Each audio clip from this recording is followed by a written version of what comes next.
বিমানটিকে বলা হয় Doomsday plane, বাংলায় যার অর্থ দাঁড়ায় মহাপ্রলয়ের উড়োজাহাজ। পারমাণবিক হামলা বা ভয়াবহ বিপর্যয়ের মতো চরম জরুরি অবস্থার সময় চালানোর জন্য এই বিমানের নকশা করা হয়েছিল ১৯৭৪ সালে। এর উদ্দেশ্য ছিল যুক্তরাষ্ট্রে পরিস্থিতি নিয়ন্ত্রণের বাইরে চলে গেলে বা স্থলভাগে থাকা যুক্তরাষ্ট্রের কমান্ড ও নিয়ন্ত্রণ কেন্দ্রগুলো ব্যাহত হলে আকাশে থেকেই চলমান কমান্ড সেন্টার হিসেবে যাতে কাজ করতে পারে। যুদ্ধকালীন ব্যবহারের জন্য নকশা করা এই বিমানটি সংকট ও চরম জরুরি পরিস্থিতিতে যুক্তরাষ্ট্রের প্রেসিডেন্ট, প্রতিরক্ষামন্ত্রী এবং জয়েন্ট চিফস অফ স্টাফের ব্যবহৃত একটি আকাশভিত্তিক কমান্ড সেন্টার হিসেবে কাজ করে। সেখান থেকেই সামরিক বাহিনী যুদ্ধ পরিচালনা করতে পারে। তবে আসলে এটি হল বোয়িং E-4B।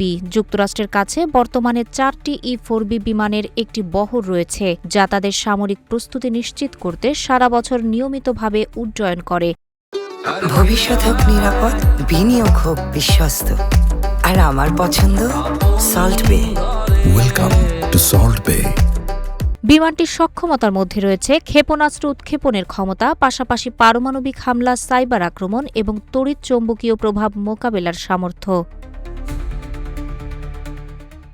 এই বিমানটিতে শক্তিশালী যোগাযোগ সক্ষমতা রয়েছে। এতে ৬৭টি অ্যান্টেনা রয়েছে, যা বিশ্বের যে কোনো স্থান থেকে যোগাযোগ করতে ব্যবহার করা হয়। বিমানটি চলে 4টি ইঞ্জিনের মাধ্যমে এবং সংকটকালে ডুমসডে প্লেন মার্কিন প্রেসিডেন্ট, প্রতিরক্ষা সচিব এবং মার্কিন সামরিক বাহিনীর জয়েন্ট চিফস অব স্টাফকে বহন করে। এটি একটানা 7 দিন উড়তে পারে, এমনকি এটি এক বহর যুদ্ধ বিমানকেও পেছনে ফেলতে পারে। এর শক্তি মার্কিন বিমান প্রতিরক্ষা বাহিনীর বিমান বহরের চেয়েও বেশি। এটিকে এমনভাবে নকশা করা হয়েছে যা একে পারমাণবিক হামলা, উল্কাপিণ্ড এবং অন্য যেকোনো বিমান বাহিনীর হামলা থেকে রক্ষা করে। বিমানটির ইঞ্জিন এমনভাবে তৈরি যে সেটি 24 ঘণ্টায় প্রস্তুত অবস্থায় থাকে, ফলে যে কোনো ধরনের আক্রমণ বা জরুরি অবস্থাতে কয়েক মিনিটের মধ্যেই উড্ডয়ন করতে পারে। বিমানটির আনুমানিক মূল্য $223 মিলিয়ন।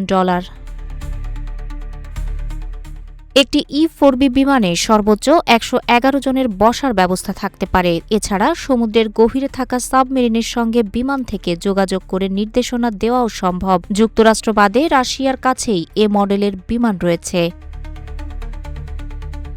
তাহেরা আক্তার, রূপালী বাংলাদেশ।